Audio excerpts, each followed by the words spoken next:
Okay, we're going to take a look. Sorry, we're having a dog debrief. It happens, computer. Savannah can't remember the dog's name. There are two big ones now, apparently. Okay. Yes, I am. All right. That's what you should send to college. Welcome to AP Research. Okay, so looking at... It's okay, Savannah, we still love you. I have to know. How long have I been dating him and I forget his dog's name? Terrible. Okay, so looking at the college entrance and or scholarship interview process, the fact is that there are a dozen or so schools in Indiana who are offering capstone at this point in the game. So awareness at the collegiate level is not necessarily always there. So there are kind of two branches I can see that if you're in an interview process, you might have to follow. Number one is what the crud is this capstone thing. And number two, the ever infamous scare the first 20 times about research. But that one first, like, until you get used to and question little thing. Because for many more years, could debut evidence, but not scholars, and do different things of limperson of not thinking worthy. That piece of puzzle slow to talk. You just ignore our brain. So, first and foremost, when you go to interview,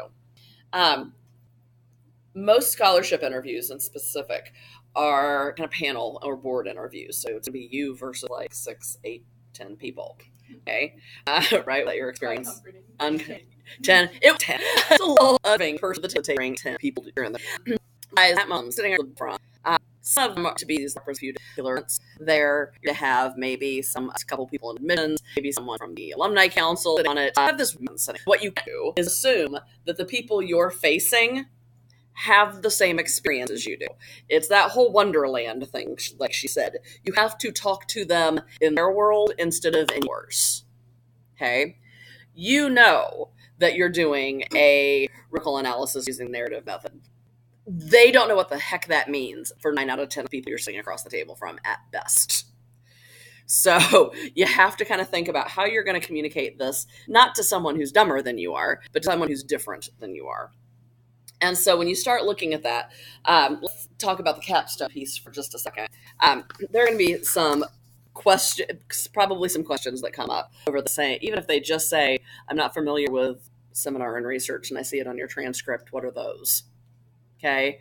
That in general, for both of these, it's a good idea to act kind of excited that they asked about, because these are the big selling points for your educational career. They're going to be seeing 5,000 other people who have AP Lang Lit. Okay, these are going to be the difference makers as far as courses are concerned. So saying, hey, glad you asked about that. It's not a bad thing because you can be. Glad that they asked a certain question. It is okay to respond to the question in an interview. Always explain, for both of these, explain the why before the what. Okay, so before you say, here's what seminar and here's what research is, you say, why did you decide to take it? Okay, because Tia Broad told me I had to. Probably not the best option, but figure out why it was that you saw this through to the end. What is your why for this program? Because that's you. You're not trying to convince them that capstone's awesome. You're trying to convince them that you're awesome. And so if you focus on the why first, it will help us get there. And then you're going to think about the outcomes for capstone for the classes. So as placement capstone is a 2-year program. The first year is AP seminar. The focus is on evaluating sources, synthesizing them, and generating new ideas from the existing material. That they can understand regardless of what they've gone through. It's not about your IWA and your IRs and your TMEs. It's not. They don't want to hear any of those letters. Make sure your interview does not turn into alphabets for them. They don't want to know that. They want to know what you got out of the class. Okay. Now, they may say, that's not, what does that mean? What did it actually look like? What do you actually do? And then you go, excellent, I go deeper into that. Here's what's going on. And then you focus on, we'll say, second year, the senior year with AP Research, and our class spent the year designing, conducting, and then reporting a 4,000 to 5,000 word piece of original scholarship. At which point in time, they will probably follow with the tell me about your research question. So you'll probably get both of these kind of back to back. And try to address, again, comment on the courses. It was a good decision to take it. Here are the major things that have changed how I think or how I learn. Major things I learned from the classes. tell them what your takeaway is. Address kind of the big picture of how Capstone affects your actual life. Through the program, I've learned this that will make me a better academic because this. Okay, how are you going to apply? And close. If they don't interrupt you or follow up immediately, offer to expand on both of these is fine. I can go in more detail if you'd like. Okay, and they then have the opportunity to ask follow-up questions or to move on to the next, depending on how long your interview is going to be. Some will know the program, some will not. And most are focusing on the will not portion of the program right now. So you just have to kind of practice telling people about it. Practice on each other, practice on your family before the interview happens. Make sure that you know how to explain this in common terminology. Yeah, that's a very good idea. Okay. So getting comfortable. There are some questions, just like in job interviews, there are some questions they're definitely going to ask. In a scholarship interview, there's some questions they're definitely going to ask. Okay, because again, they're investing money in you. So they're going to want to know some things. Yeah. Such as. Okay. They're definitely going to ask what has been the thing that you have learned. They're going to ask what differentiates you from other candidates. They're going to ask you what you want to do, where you're going to be, how is this investment going to pay off for them is going to be a big focus on this. Because what you have to realize, and I don't know that this is probably no longer updated, but even at the money I was spending, I wasn't spending, I was on scholarship, but the money that would have been charged for me at Franklin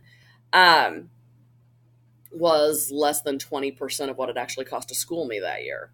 So that entire rest of that gap was made up by grants and donations. And so, yeah, it was like $13,000 at that point in time. It's now $40,000. But that money is still subsidized significantly by alumni donations and community grants and organizational grants and business grants and all kinds of fun stuff that direction as far as funding. So they want to know when they're putting down $50,000 on you, why they should waive your contribution to it. Okay. What are your plans after you get out? Okay. So even if you're not 100% sure on that, give them the narrow picture. They're probably where I'm going to be demographically. And oh wow. With what career and do I plan on having a family? Like I was right. just like, it was right. A lot. Like that's a lot about it. Yeah, and especially if you're a big scholarship. Right. If you're looking at the Lilly Wells, something on that line, or any place that you're looking at full ride, like any place looking at full ride, those two in particular, because they're crazy even beyond the full ride capacity. But if you're looking at a full ride scholarship somewhere, they're definitely going to want to know, like, 10 years from now, when you've established yourself after graduating from us, what is the plan?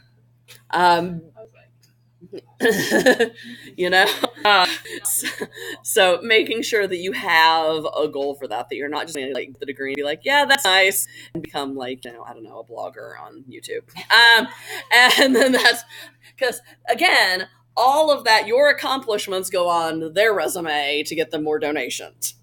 It's circular. So you're justifying your financial existence in their world through these.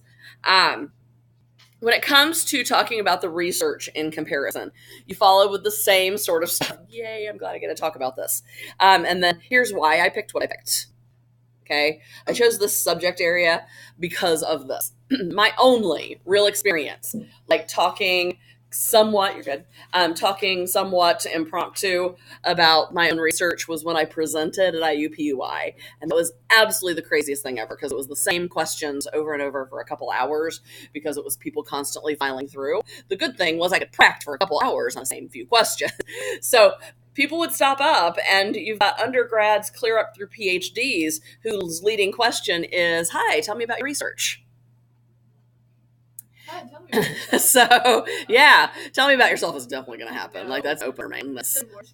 It is terrible, but they also quickly see what is important about you to you. Yeah. Okay, so that's going to be on there as well. But the tell me about your research is a little scary. The first time someone walked up and was like, so tell me about your research, I'm like, well, I chose Hamilton because I'm in love with the musical, first of all. And so it became a question of what I was going to study because I wanted to take a deeper look into that particular piece. But what about it I was going to study. Yeah. Part of me is a little concerned about that part. If I'm going to say, like, well, of all the things I wanted to study, I chose a comic. But why? Like, Yeah, know, it's why. yeah. Definitely, but it just feels like it's a lot less like Sam or Raoul or Jay. What you can't do when you get into rhetorical analysis, what you can't do from that perspective is in any way denigrate yourself in comparison to hard science. You aren't going to cure cancer with your study. You aren't. Okay? Nobody else is either. But you aren't. Okay? It just isn't the same type of research. Are you still contributing to our knowledge as a humanity? Yeah. That's still pretty impressive at 17, 18 years old. Okay? Am I changing the world with that? No. Am I offering an insight? Yeah. You have to compete. And let me tell you, I was in the room. The PhD at IUPUI is all health comm. So those people are doing some important things about like how we'll talk about medical interventions. If they responded to the noon pain medicine, did they communicate that they were responding to it? Or did it take quantitative testing?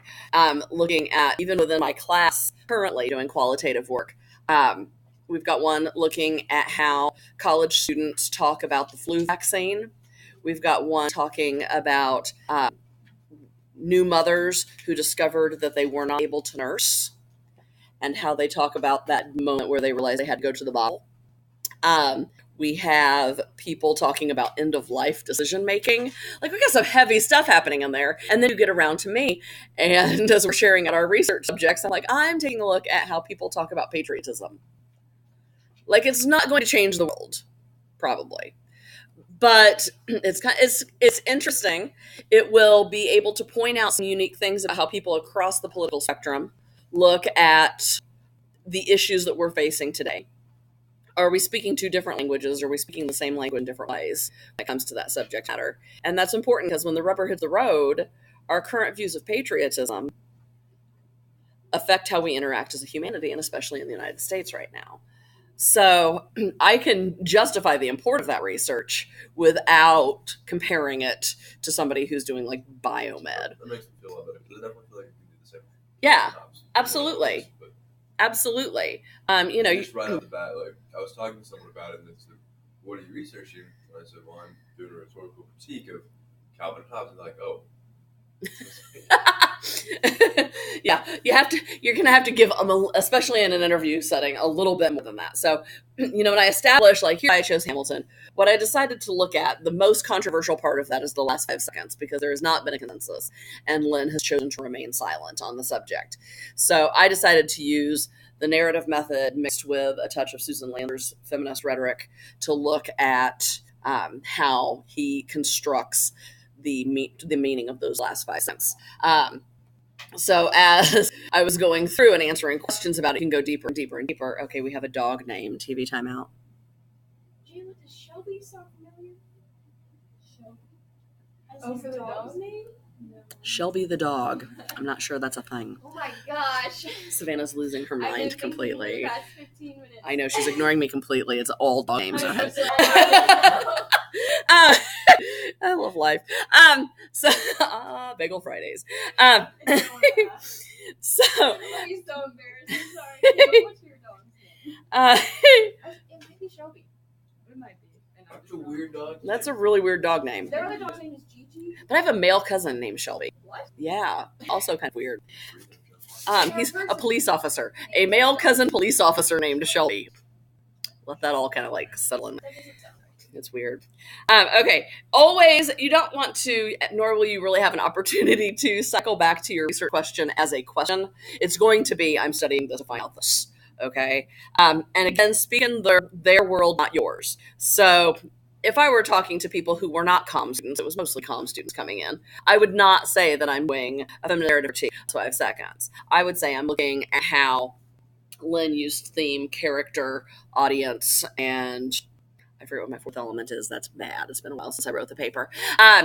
In order to build the meaning of the end of the show. So living in their world, realizing that not everybody who crosses your path is going to know what narrative critique is. Yeah. So, like, for me, I could bring up, like, how my, uncanny valley affects things like movies. Yes, Stuff like that. absolutely. You can if you can come up with some concrete examples from movies of things that creep people out. Polar Express, the baby from Toy Story. Yes, everyone makes that face when I say that. The baby from Toy Story is creepy. Like all of the babies from Toy Story. All of the babies who have ever appeared in Toy Story are creepy as crap. Whoa. That is a thing already. We got Yes. 40 minutes. Yep, they're short today. Okay. I will have on Monday. We're just gonna wait until Monday because you're not gonna do this weekend anyway. I actually have an assignment related to this. That I will give you on Monday that will be due before we leave for Thanksgiving, and I have like the bullet points. Don't do them, but they'll be useful for you as you build your own. Okay, we'll take a look on Monday, and we're moving on to introductions. Go team, go!